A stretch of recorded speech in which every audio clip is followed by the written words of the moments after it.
Hello everyone, नमस्कार। आप सबका स्वागत है एग्जाम ओरिजिनल्स में, जहां पे हम हर दिन रात को 7 बजे डिस्कस करते हैं न्यूज, इंपॉर्टेंट न्यूज पूरे दिन भर की। और आज हम डिस्कस करने वाले हैं 22 जुलाई 2022 का पेपर, जिसमें हम Dainik Bhaskar, Indian Express, the Hindu, ministry websites, इन सबसे डील करेंगे और जो भी इंपॉर्टेंट खबरें आई हैं उनको हम वन बाय वन देखेंगे। कोई भी खबर बहुत बड़ी हम लेने से अवॉइड करते हैं, ठीक है, लेकिन जो भी प्रीलिम्स और मेंस के लिए जरूरी है वो हम इंक्लूड कर लेते हैं। अगर आप हमारा लेक्चर पहली बार देख रहे हैं तो आपको ये वाला जो डॉक्यूमेंट है ये हमारे टेलीग्राम चैनल पे मिल जाएगा, जिसका लिंक नीचे दिया हुआ है और बीच बीच में ऊपर आई लिख के आता रहेगा। वहां पर बेसिकली क्या होगा, आपको पुराने लेक्चर्स का जो भी प्लेलिस्ट है वो मिल जाएगी। तो आपका करंट अफेयर्स जितना मैं करा रहा हूँ that is more than enough. इसके बाहर आपको करंट अफेयर्स करने की जरूरत नहीं है।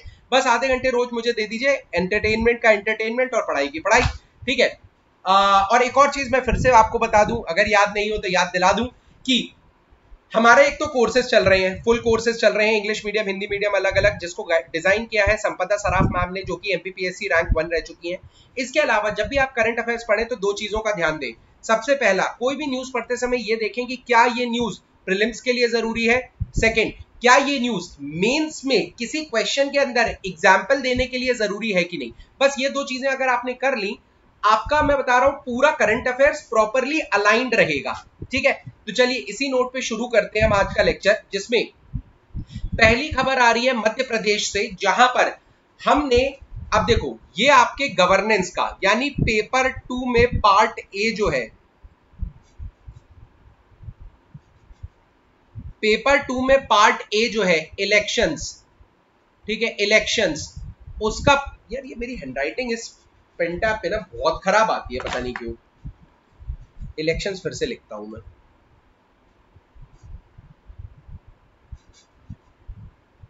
ठीक है।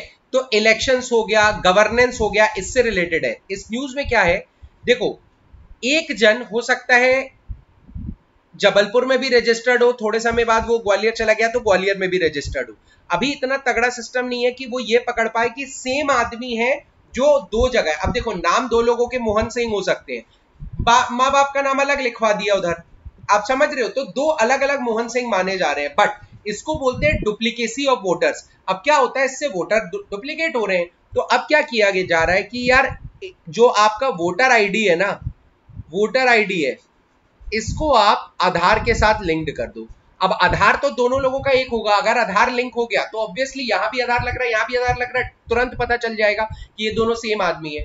यस और नो। अगर आधार नहीं भी लगा तो फिंगरप्रिंट लगेंगे आधार में। तो अब क्या बात चल रही है, आपके वोटर आईडी कार्ड को आधार के साथ लिंक करो ताकि जो डुप्लीकेट वोटर्स हैं वो अलग हो जाए, डुप्लीकेट जो वोटर्स हैं वो अलग हो जाए। और इसके लिए इसको 31 मार्च 2023 तक कंप्लीट करने का टारगेट दिया गया है, क्योंकि 2023 में एमपी के असेंबली इलेक्शन है, यानी चीफ मिनिस्टर के लिए इलेक्शन होने वाले हैं, एमएलए सिलेक्ट करने के लिए इलेक्शन होने वाले हैं। उसके पहले डुप्लीकेसी हटाने का एक प्रयास किया जा रहा है। ये मेंस के लिए ब्रिलियंट एग्जांपल है कि कैसे आप इलेक्शन प्रोसेस को और बेटर बना सकते हो। अब देखो, इलेक्शन प्रोसेस को और बेटर कैसे बना सकते हो, आपके दिमाग में हो सकता है आइडिया आए, आपके दिमाग में हो सकता है आइडिया नहीं आए, कुछ भी हो सकता है।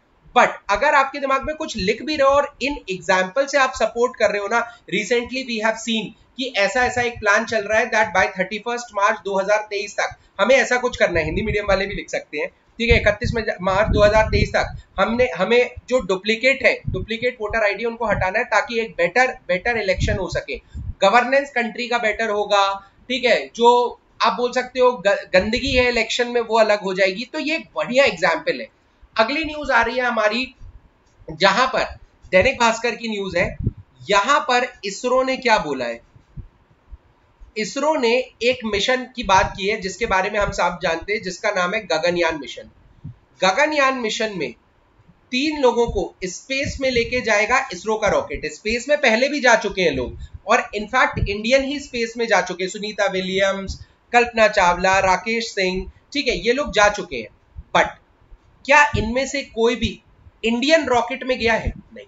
तो अब पहली बार क्या होने जा रहा है, अंतरिक्ष में आदमी नहीं जाएगा, इंसान नहीं जा रहा है अंतरिक्ष में पहली बार, वो पहले भी जा चुका है, लेकिन एक इंडियन बनाए हुए रॉकेट में जाएगा। और ये है इंडिया की उपलब्धि। 75 साल होने आ गए, आजादी का अमृत महोत्सव बना रहे हैं। तो ये आपको लिखना है एग्जाम्पल में कि हम, अब देखो मैं बता रहा हूं, इस साल एक क्वेश्चन आने के बहुत चांसेस हैं कि हमारी आजादी को 75 साल हो गए हैं, आपको क्या लगता है कि एजुकेशन की फील्ड में या साइंस की फील्ड में क्या बदलाव आया है? तो आपको एक टाइमलाइन लिखनी पड़ेगी और ऐसे एग्जाम्पल आप लिखिए कि हमने जब शुरू किया था तब हमारा स्पेस डिपार्टमेंट कुछ भी नहीं था 1947 में, लेकिन आज हम खुद के रॉकेट्स बना रहे हैं, और ना सिर्फ बना रहे हैं बट बाकी छोटी कंट्रीज की जो सैटेलाइट्स है वो भी हमारे रॉकेट पे चढ़ के ऊपर जा रही हैं। ठीक है, तो हम सिर्फ अपने लिए अपनी सैटेलाइट्स को भेजने के लिए रॉकेट का यूज नहीं कर रहे हैं, बट बाकी देशों से रिलेशन बनाने के लिए भी इन रॉकेट्स का यूज किया जा रहा है। और अब हम ऐसा रॉकेट बनाने जा रहे हैं जो इंडियन रॉकेट लोगों को या इंसानों को आसमान में लेके, आसमान क्या, आपको अंतरिक्ष में लेके जाएगा। तो इस मिशन का नाम है गगनयान मिशन। लेकिन इसी के साथ साथ इसरो ने एक छोटा सा वादा और किया है कि हम स्पेस टूरिज्म पे भी काम करेंगे, स्पेस टूरिज्म पे भी काम करेंगे। यार मेरी हैंडराइटिंग इतनी गंदी है नहीं। तो अब क्या हो रहा है, स्पेस टूरिज्म का, स्पेस टूरिस्ट फ्लाइट चलाएंगे जिसमें लोग टूरिस्ट की तरह जाएंगे ऊपर, घूम के वापस आ जाएंगे। देखो कब होता है, बट स्पेस टूरिज्म आप लिख सकते हो कि इकोनॉमी का कभी आए ना, एक तो साइंस एंड टेक्नोलॉजी में लिखोगे, दूसरा कभी इकोनॉमी में आए कि हमें किन चीजों पे ध्यान देना चाहिए ताकि देश को में पैसा आए या देश का डेवलपमेंट हो। तो आप अगर एक छोटा सा एग्जांपल लिख रहे हो ना, रिसेंटली वी हैव सीन कि यार इसरो इतने सारे रॉकेट्स बना रहा है, हम एक नई ऊंचाइयां हासिल कर रहे हैं, क्यों ना स्पेस टूरिज्म को प्रमोट किया जाए। और बहुत कम कंट्रीज हैं जिनके पास ये टेक्नोलॉजी है, तो बहुत कम कंट्रीज होंगी जो स्पेस टूरिज्म को मैनेज कर पाएंगी, और इंडिया उनमें से एक हो सकता है। तो क्यों ना हम इसमें अपना एक हाथ बढ़ाएं, इससे ना केवल हमारी टेक्नोलॉजी बट दुनिया में नाम भी होगा, लोगों में इज्जत भी बनेगी, दूसरी कंट्रीज में रिस्पेक्ट होगी, म्यूचुअल रिलेशंस अच्छे होंगे और इकोनॉमी तो बढ़ेगी बढ़ेगी। ठीक है, आई होप आप लोगों को मजा आता है कि जब मैं मतलब ये चीजें बताता हूँ, क्योंकि देखो न्यूज बस इतनी सी है कि इसरो ने एक स्पेस टूरिस्ट फ्लाइट का बेसिकली वादा किया है, तो उस न्यूज को कहाँ यूज कर सकते हो, that is much more important. ठीक है, आप देख सकते हो ये सारी चीजें, 10,000 करोड़ रुपए का है आपका गगनयान मिशन। ठीक है, इसमें एस्ट्रोनॉट्स को लोअर अर्थ ऑर्बिट पे लेके जाया जाएगा 7 दिन के लिए। ठीक है, लो अर्थ ऑर्बिट पे लेके जाएगा 7 दिन के लिए, और इसमें रशियन स्पेस एजेंसी ग्लैव कॉस्मोस ये हमारी मदद कर रही है, ग्लैव कॉस्मोस हमारी मदद कर रही है। ठीक है, समझ में आया, समझ में आ गया? चलो आगे बढ़ते हैं। अब ये याद रखना, ये कितने दिन के लिए जाएंगे, ये 7 दिन के लिए जाएंगे। तो गगनयान से रिलेटेड बेसिक चीज हमने बता दी है, सवाल आने के चांसेस पक्का है। इसके अलावा कुछ भी नहीं है, मतलब छोटी सी न्यूज है। दैनिक भास्कर ने अवार्ड दिए, तो आपको याद रखना एमिनेंस सेरेमनी अवार्ड कौन देता है, दैनिक भास्कर देता है। कितने लोगों को मिला है, 62 लोगों को मिला है, बस आपको इतना याद रखना है मध्य प्रदेश के नजरिए से। इसके अलावा मध्य प्रदेश में एक मैच होने जा रहा है, T20 मैच है, किस किस के बीच में, साउथ अफ्रीका और इंडिया के बीच में। 3 अक्टूबर को एक मैच खेला जाना है, कहां पर, इंदौर के होलकर स्टेडियम में। और ये पहली बार नहीं है कि साउथ अफ्रीका और इंडिया का यहाँ मैच हो रहा है, साउथ अफ्रीका पहले भी इंडिया के साथ 2015 में एक ओडीआई मैच खेल चुकी है। ठीक है, ओडीआई मैच खेल चुकी है, और ये इंडिया, ऑस्ट्रेलिया और साउथ अफ्रीका की ट्राई सीरीज का एक मुकाबला होगा। बस ये थोड़ा बहुत पता रखना, हो सकता है आ जाए कि इस साल किस स्टेडियम में इंडिया साउथ अफ्रीका का। ये प्रीलिम्स की न्यूज है, बिल्कुल प्रीलिम्स की न्यूज है। लेकिन वहीं अगर मैं मेंस की न्यूज लिखूं आपको, मेंस के लिए इतना बड़ा सवाल उठता है कि मध्य प्रदेश इतना बड़ा स्टेडियम है, इतना बड़ा एरिया है, बट यहां पर सिर्फ एक ग्वालियर स्टेडियम और दूसरा होलकर स्टेडियम, इन दोनों को ही तवज्जो दी जाती है। क्यों, इतने बड़े एरिया में और कोई इंटरनेशनल क्रिकेट स्टेडियम का ऐसा नहीं है। जबलपुर में भी बहुत जगह है, उज्जैन में बहुत जगह है, आपके भोपाल के आउटस्कर्ट्स में बहुत जगह है। क्यों नहीं दिया जाता मौका, या क्यों हम डेवलप नहीं करते, ये मेंस का सवाल बन सकता है, या आप आवाज उठा सकते हो कि कमियां कहां है। अगर मध्य प्रदेश की कभी कमियां निकालना हो ना, स्पोर्ट्स में कमियां जरूर निकालना। ऑल्दो हम इस बार रणजी ट्रॉफी जीते, आपको नहीं पता हो तो मैं आपको बता दूं, मध्य प्रदेश 2022 की रणजी ट्रॉफी जीता है, बट अभी भी बहुत बहुत कमियां हैं इंडिया के, मध्य प्रदेश के स्पोर्ट्स सेक्टर में। Not only cricket but also hockey, ये वो फलाना डिमकाना। ठीक है, हम सिर्फ मलखम में और वुशु में बहुत अच्छा परफॉर्म करते हैं, बाकी में हमारा बहुत अच्छा परफॉर्मेंस नहीं है। तो ये आपको आवाज उठानी पड़ेगी। अगली एक रिपोर्ट आई है होम मिनिस्ट्री की, तो home ministry of home affairs ने बोला है कि 2018 से 2020 तक अगर हम डेटा देखें तो एसटी और एससी के अगेंस्ट, शेड्यूल कास्ट और शेड्यूल ट्राइब के अगेंस्ट जो क्राइम रेट है वो ऊपर चला गया है। कल आप बहुत स्टेटस डाल रहे थे, Draupadi Murmu ji first tribal women, बहुत बढ़िया बात है यार, उनको तो सब जानते हैं, इनका क्या होगा। इन क्राइम्स के ऊपर आप कभी आवाज उठाओ। अगर आपने कल द्रौपदी मुर्मू का स्टेटस डाला है ना, तो आप ये वाली न्यूज और डाल दीजिएगा स्टेटस में, तब आपके दिल को भी, कलेजे को भी ठंडक पहुंचेगी। और आपको सवाल उठाना है कि जब एक ट्राइबल महिला इस मतलब इंडिया की फर्स्ट सिटीजन बन सकती है, तो बाकी ट्राइबल विमेन्स को ढंग से जीने का भी अधिकार नहीं है क्या? जो पॉलिटिकली साउंड है या जो पॉलिटिक्स में है उसी को हक है? ऐसा नहीं होना चाहिए। और आप ये डेटा या ये फैक्ट दीजिएगा, 2018 में 42,793 केसेस थे, ठीक है, 2019 में 45,000 हुए, 2020 में 50,000 हुए, ठीक है, और इनमें से कितने में चार्जशीट फाइल की गई? अप्रोक्सीमेटली 8,000 केसेस के में चार्जशीट ही फाइल नहीं की जाती है। मजाक है क्या? मजाक है कि आपके क्राइम हो रहे हैं लेकिन रिपोर्ट नहीं कर रहा, रिपोर्ट करने से भी रोक दिया जाता है। तो ये डेटा है जो आपको समझना पड़ेगा। बस आपको एक एग्जांपल लिखना है, अगर कभी सोसाइटी का कोई क्वेश्चन आता है ना, आप ये डेटा जरूर यूज करना। According to the ministry of home affairs, अभी भी हम सोसाइटी की अगर या फिर डिप्राइव्ड सेक्शन की बात करें, तो एसटी और एससी को हम देख रहे हैं कि बढ़ रही है, ये हो रहा है। रिजर्वेशन देने का फायदा एक सेक्शन ऑफ पीपल को हो रहा है, बट पूरी एसटी एससी कम्युनिटी को नहीं हो रहा है। और ये रीजन है कि रिजर्वेशन को टारगेटेड रिजर्वेशन करने की बहुत जरूरत है। क्योंकि देखो पहले क्या होता था, पब्लिक डिस्ट्रीब्यूशन सिस्टम में गरीबों को खाना दिया जाता था, बट ये राशन जो है ना गरीबों तक पहुंचता नहीं था, क्योंकि जिनको गरीब माना जा रहा है वो गरीब नहीं है, अब नहीं है, पहले थे अब नहीं है। तो इसका नाम चेंज करके टारगेटेड पीडीएस किया गया कि टारगेट करो कि ये नहीं है तो इसको दो, ये नहीं है इसको दो, इसके पास है इसको मत दो, इसके पास है इसको मत दो, इसके पास नहीं है इसको दो। तो इसको बोलते हैं टारगेटिंग, कि जिसको जरूरत है उसको दो। सो सिमिलरली मुझे लगता है एक वर्ड है, ऐसा कोई वर्ड नहीं होता, ये मैं ही बना रहा हूं वर्ड, बट टारगेटेड रिजर्वेशन की ज्यादा जरूरत है। आप लोग भी कमेंट सेक्शन में बताइएगा क्या मैं गलत बोल रहा हूं। और अगर क्राइम रेट की बात की जाए तो सबसे ज्यादा क्राइम उत्तर प्रदेश में हुआ है 3 साल, ठीक है, उत्तर प्रदेश में हुआ है क्राइम अगेंस्ट एससी। और एमपी के वालों के लिए ये एक बड़ी खबर है कि अगर अब ऑब्वियस सी बात है, एसटी एमपी में ज्यादा रहते हैं तो क्राइम भी ज्यादा ही होगा, नंबर ज्यादा है तो क्राइम भी ज्यादा होगा, बहुत सरल सी बात है। बट सबसे ज्यादा एसटी के against crime cases Madhya Pradesh में रिकॉर्ड किए गए हैं। ये एमपी वालों के लिए बहुत बड़ी खबर है और बहुत बड़ा सवाल है। क्यों? खुद से पूछो, अपने पेपर में पूछो, अपने टीचर से पूछो क्यों, आवाज उठाओ। और जिसको जवाब पता है ना कि क्यों ऐसा है कि मध्य प्रदेश में ही एसटी के अगेंस्ट इतना ज्यादा क्राइम हो रहा है, नंबर को छोड़ के कि ज्यादा है सर तो ज्यादा क्राइम होगा, वो तो ठीक है, उसके अलावा बताओ। जो पता हो ना वो कमेंट सेक्शन में जरूर बताना। और अगर दम है ना, सच में समझ रहे हो ना चीजें, तो कमेंट जरूर करना। अगली चीज आ रही है कि रशिया ने पहले क्या बोला कि हम नॉर्ड स्ट्रीम को 10 दिन के लिए इन्होंने मेंटेनेंस के लिए बंद किया, तो यूरोप को धक-धक हो रहा था। समझ रहे हो धक-धक क्यों हो रहा था? यूरोप में भी जर्मनी को धक-धक हो रहा था। क्यों? क्योंकि जर्मनी रशिया की जो ये नॉर्ड स्ट्रीम है, इससे जो गैस आती है ना उस पर बहुत ज्यादा निर्भर करता है। अभी 10 दिन के लिए मेंटेनेंस के लिए नॉर्ड स्ट्रीम बंद कर दी गई थी और रशिया ने ये भी बोला था कि भाई अब आप अपना देखना चालू कर दो। ये कल के पेपर में भी मैंने डिस्कस की थी, ये वाली न्यूज मैंने कल के पेपर में भी डिस्कस करी थी। लेकिन ऐसा नहीं है, रशिया ने वापस गैस की सप्लाई चालू कर दी है, जर्मनी तक गैस पहुंचने लगी है। लेकिन कहीं ना कहीं आने वाले समय में रशिया इस गैस सप्लाई को कम जरूर कर सकता है, तो जर्मनी ने अपने आप को प्रिपेयर करना चालू कर दिया है। अगर पूछा जाए नॉर्ड स्ट्रीम किससे रिलेटेड है, तो नॉर्ड स्ट्रीम एक गैस पाइपलाइन है बिटवीन रशिया और जर्मनी। ये प्रीलिम्स के लिए जरूरी है। अगली न्यूज आ रही है, हमने कल ही एक न्यूज देखी थी कि एक 24-25 साल की लड़की थी, ठीक है, वो सुप्रीम कोर्ट चली गई थी ये लेके कि देखो सुप्रीम कोर्ट बोलता है कि अगर आपका 20 वीक की प्रेगनेंसी है तो आप अबॉर्ट करा सकते हो, लेकिन 20 से 24 वीक की प्रेगनेंसी है तो आपको अबॉर्ट कराने के लिए 2 मेडिकल प्रैक्टिशनर की सलाह लेनी पड़ेगी। और अगर 24 के बाद आपको अगर अबॉर्शन कराना है तो आपको मेडिकल बोर्ड की परमिशन लेनी पड़ेगी, अगर आपको 24 वीक के बाद अबॉर्शन कराना है।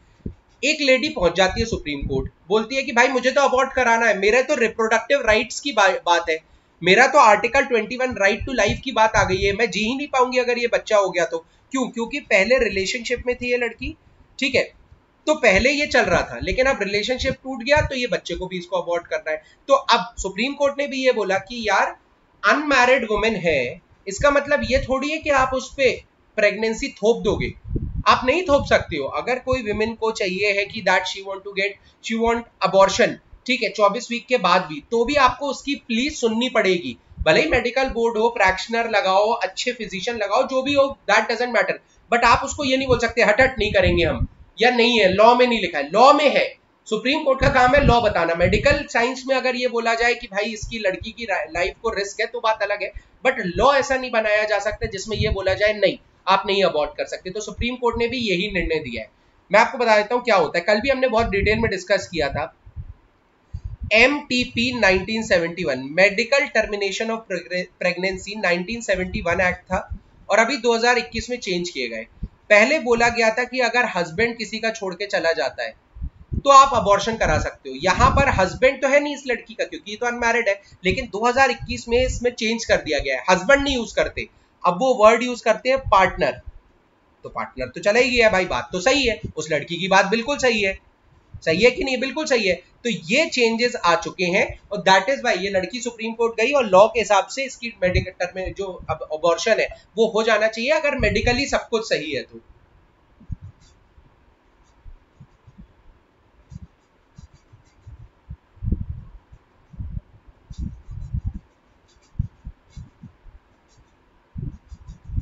ठीक है, चलिए ये हो गया। तो अपील की है वही, आप ये पढ़ सकते हो, मैंने आपको सारी चीजें बता दी, मेरा काम नहीं है कि मैं आपको पढ़ पढ़ के चीजें सुनाऊं। आप ये डॉक्यूमेंट भी दे सकते हो, ये डॉक्यूमेंट आपको हमारे टेलीग्राम चैनल पे मिल जाएगा, जिन्होंने पे किया हुआ है उनको तो वहीं मिल जाएगा। ठीक है, हेलो, आधे घंटे बस निकल रहा हूँ,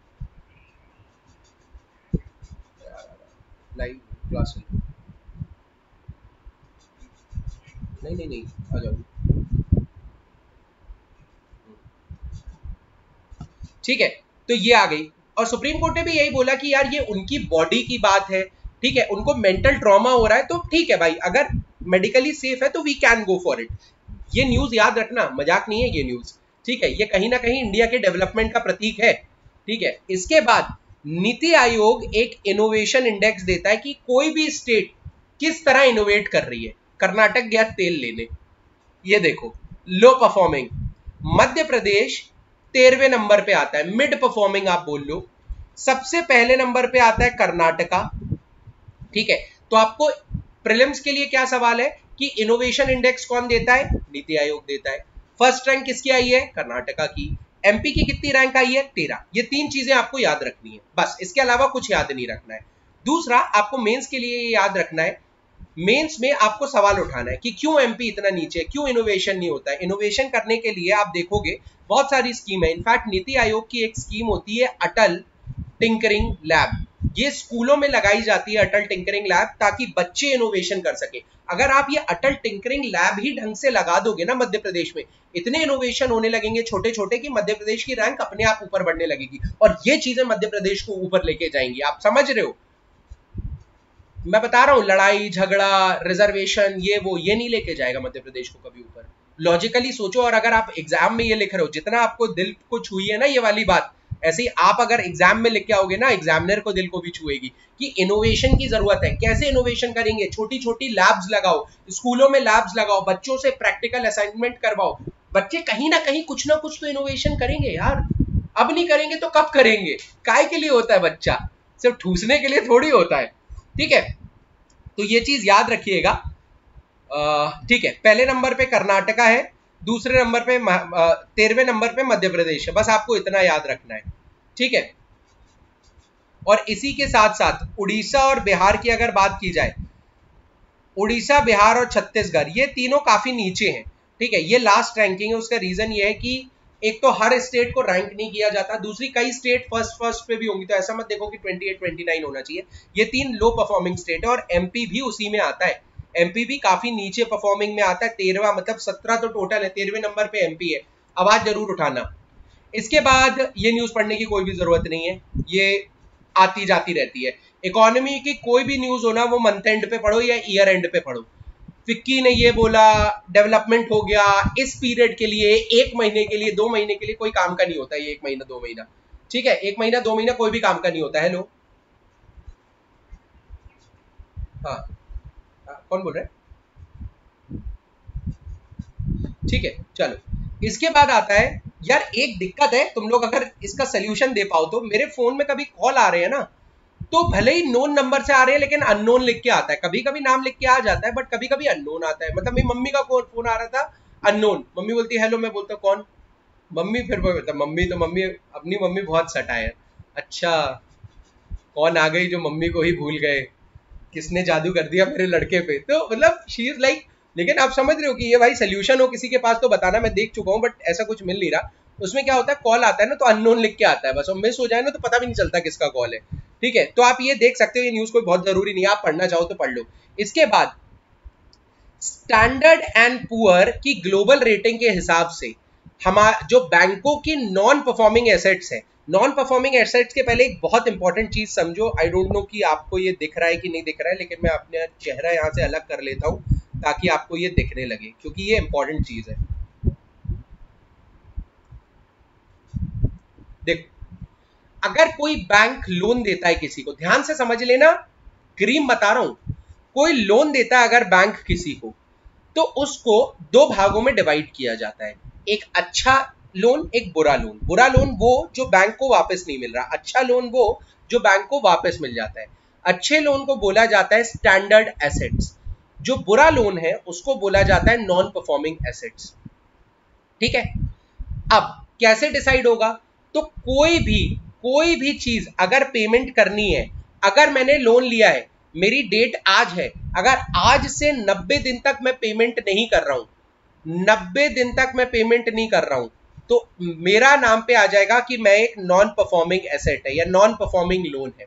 ठीक है, और अगर पेमेंट कर रहा हूं तो बढ़िया आता है। ठीक है, तो बढ़िया आता है। अब क्या होता है समझो, बढ़िया में दो कैटेगरी होती है, एक जो टाइम से अपना लोन चुका रहे हैं, एक जो थोड़ी देर से अपना लोन चुका रहे हैं, यानी 0 से 90 डेज के बीच में। तो जो रेगुलरली चुकाते हैं उनको बोलते हैं रेगुलर एसेट्स, जो नहीं चुकाते हैं उनको बोलते हैं स्ट्रेस्ड एसेट। मतलब चुका रहे हैं लेकिन 90 दिन के अंदर चुका रहे हैं, लेकिन 90 दिन भी नहीं होता तो वो नॉन परफॉर्मिंग एसेट्स की कैटेगरी में चले जाती है। अब स्ट्रेस्ड में भी 3 आते हैं, SMA1, SMA2, SMA0, SMA1 और SMA2, जो 30 दिन में, 30 से 60 दिन में, 61 से 90 दिन में चुका रहे हैं। अब इन पे ज्यादा नजर रखनी पड़ती है, क्योंकि हो सकता है ये 61 से 90 है, अगली बार 90 से ये 95, 100 कर ले, मतलब नॉन परफॉर्मिंग एसेट हो जाए। तो SMA2 पे ध्यान रखना पड़ता है कि यार ये गड़बड़ ना करे। अब नॉन परफॉर्मिंग एसेट की बात आती है तो एक होता है 90 दिन, 90 दिन नहीं पे किया तो नॉन परफॉर्मिंग एसेट्स। ठीक है, अब अगर 90 दिन से ज्यादा, अब 90 जो नॉन परफॉर्मिंग एसेट्स है वो 3 कैटेगरी में है। अगर 90 दिन से कम है तो वो स्ट्रेस्ड एसेट है, 90 दिन से ज्यादा है तो नॉन परफॉर्मिंग एसेट है। अब 90 दिन से ज्यादा है लेकिन 12 महीने से कम है, मतलब 3 महीने से ज्यादा है लेकिन 12 महीने से कम है, तो उसको बोलेंगे सब स्टैंडर्ड एसेट। ठीक है, अब अगर 12 साल के बाद भी, 12 महीने के बाद भी कुछ ऐसे होंगे जिन्होंने एक साल तक अपना लोन नहीं चुकाया है, मतलब 12 महीने से ज्यादा लोन नहीं चुकाया है, उनको बोलेंगे डाउटफुल एसेट, कि बेटा अब पैसा वापस आना मुश्किल होगा। और इसके बाद अगर आपको ये बैंक को ये पता चल जाता है, जस्ट अ सेकेंड यार, ठीक है, हेलो, मेरी क्लास चल रही थी, मैं आपको आधे घंटे से कॉल करूं?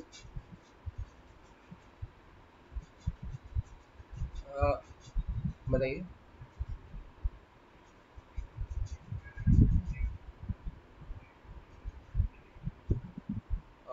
मुझे चेक करना पड़ेगा, ऐसा तो मुझे याद नहीं है। हाँ हाँ हाँ हाँ हाँ, होगी होगी होगी, SBI। हाँ हाँ।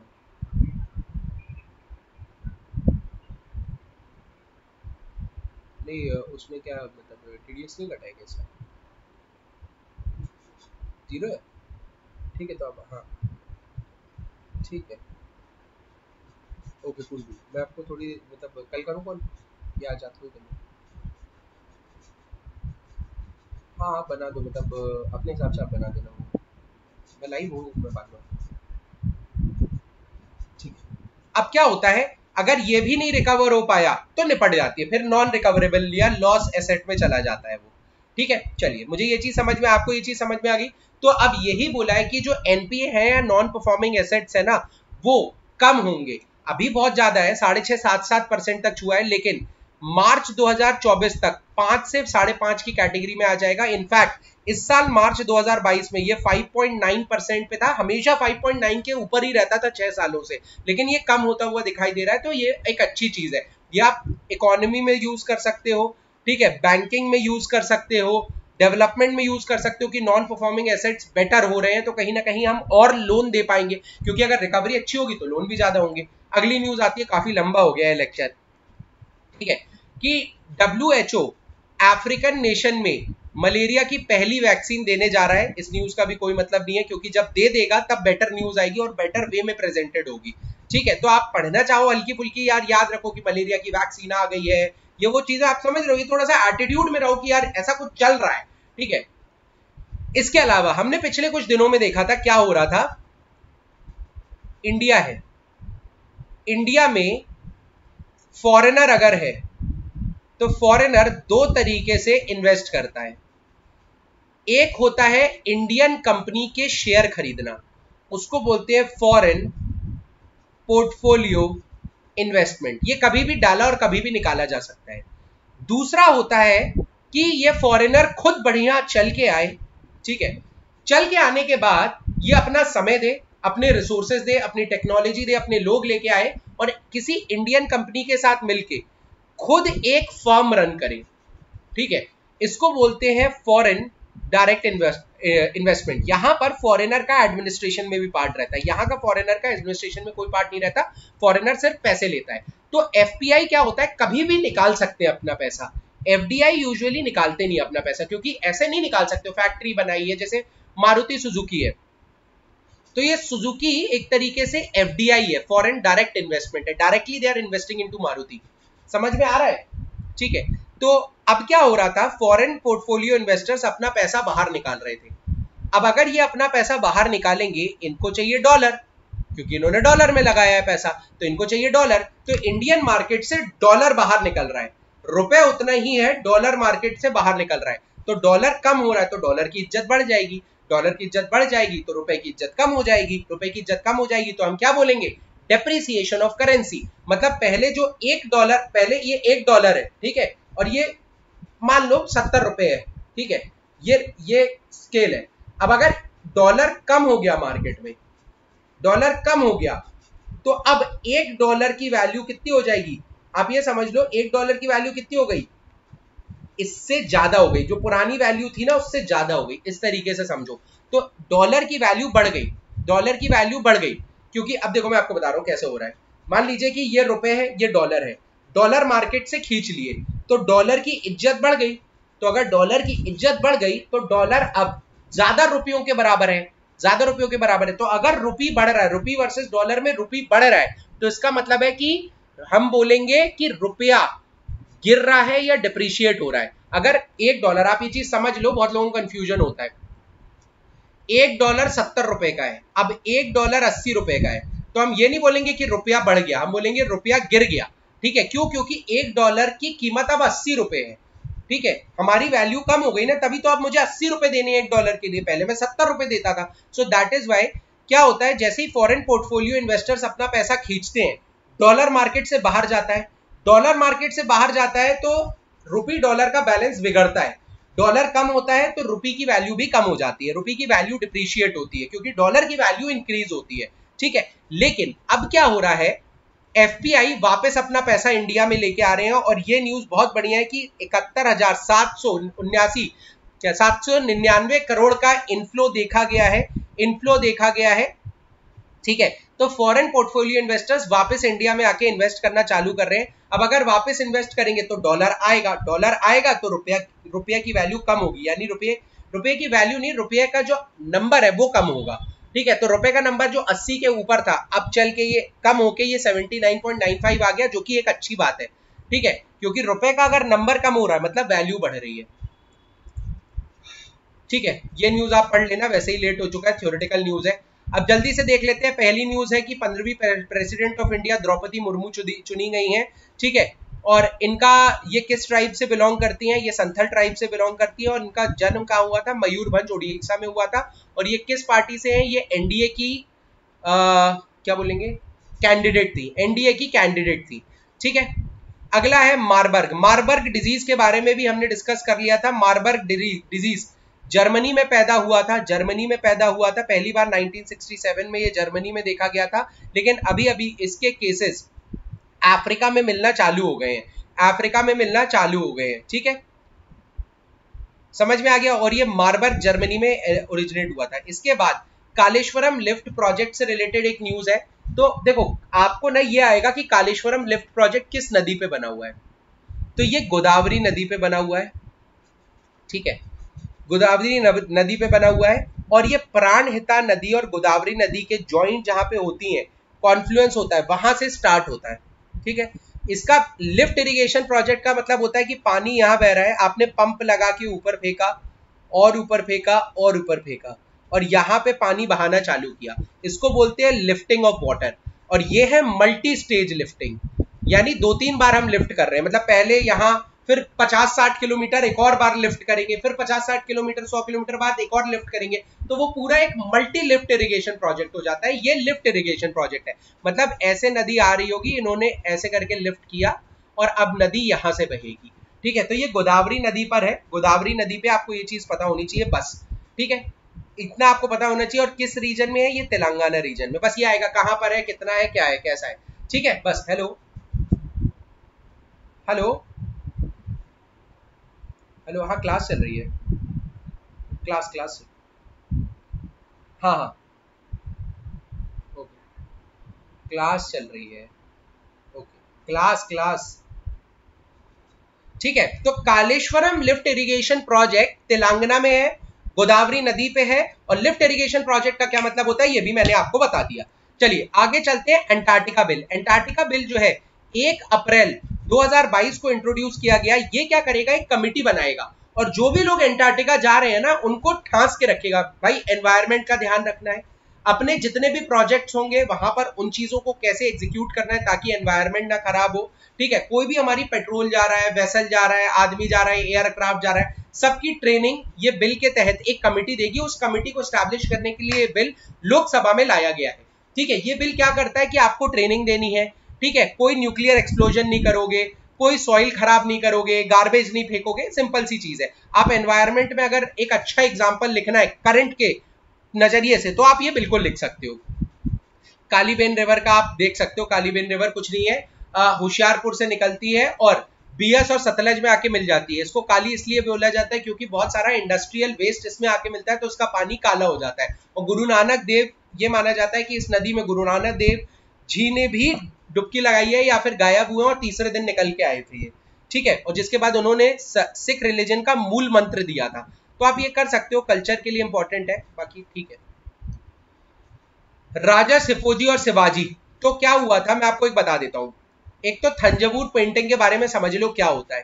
थंजावुर पेंटिंग इस टाइप की होती है। ठीक है, इसमें क्या होता है खास सुन लो। यहां पे ना सोना जवाहरात जड़े होते हैं। ठीक है, और थंजावुर पेंटिंग को सबसे कॉस्टली पेंटिंग भी माना जाता है, सबसे ज्यादा रिच पेंटिंग भी माना जाता है, क्योंकि इसमें जेम्स, स्टोन्स, आप बोल सकते हो गोल्ड, सिल्वर, डायमंड, इन सब जो इंपॉर्टेंट स्टोन्स होते हैं ना, उनका यूज करके थंजावुर पेंटिंग बनाई जाती है। आपका टास्क है एक बार ये वीडियो पॉज करके गूगल में जाके थंजावुर पेंटिंग जरूर देखो, मजा आ जाएगा, आपको भी लगेगा वाह यार ऐसी पेंटिंग बनती है। मैं आपको दिखाऊं क्या थंजावुर पेंटिंग, यार लेट हो चुका है तगड़ा, चलो देख लेना यार। ठीक है, तो अभी क्या हुआ था, 19वीं सेंचुरी की राजा सरफोजी और उनके बेटे शिवाजी, इनकी पेंटिंग जो है सरस्वती महल थंजावुर से चोरी हो गई थी। और जो सीआईडी है, आइडल विंग है सीआईडी का, उन्होंने ये पेबॉडी एक्सेस म्यूजियम मैसेच्यूसेट्स यूएस में पाई है। ये बॉडी, ये पेंटिंग मैसेच्यूसेट्स में पाई है, जो थंजावुर से चोरी हो गई थी, थंजावुर से चोरी हो गई थी। समझ में आया आपको। ये दिया हुआ है इनके रिलीजन के बारे, रूलर्स के बारे में जानना चाहो तो लिख लो, क्योंकि बड़ी चीज है यार, ये बड़ी पेंटिंग्स थी। और आप देखोगे न्यूज़पेपर में भी आने लगेगा ये कल से, या फिर टिकटॉक में भी लोग बुम्मा बुम्मा बुम्मा के अलावा ये भी एक आध बार शेयर करेंगे, ऐसा मिला है इंडियन, ये है, ये वापस लाया जाएगा, हेरिटेज, ये वो। मैं आपको एक बहुत अच्छा एग्जाम्पल देता हूँ। पता, आपने वो गाना सुना है जो बहुत ज्यादा शिवजी के ऊपर चल रहा है, शंभू शंभू, ऐसा करके है ना, शंकर महादेव शंभू शंभू। तो ये काफी अच्छा गाना है, मुझे भी बहुत बढ़िया लगा। लेकिन बात पता है क्या है, ये गाना कॉपीड है। क्योंकि आपको मैं, ये गाना कॉपीड है और ऐसा नहीं है कि मैं फालतू व्हाट्सएप के मैसेज देख के बोल रहा हूँ, मैंने खुद सुना है। 3 साल पहले की एक रिकॉर्डिंग डली हुई है, ठीक है, वो भी एक भजन है, तो उसका नाम है भजमन, भजमन राधे, ठीक है, भजमन राधे। और ये इस्कॉन वालों ने बनाया है, इस्कॉन वालों ने गाया था भजमन राधे राधे। तो इस तरीके का बिल्कुल कॉपीड है, ठीक है। अब आप सोचो, ये गाना तब फेमस नहीं हुआ लेकिन अब हो गया। तो ये बात पता है क्या है, कंटेंट की बात कभी नहीं रहती। आपको कितना भी नॉलेज हो, मेरा कहने का मतलब कितना भी नॉलेज हो, आप जब तक बेस्ट वे में प्रेजेंट नहीं करोगे ना, आपको नंबर नहीं मिलेंगे। ये एक बहुत जीता जाता एग्जाम्पल है ये गाना, सच बता रहा हूं मैं। सुनना ये गाने,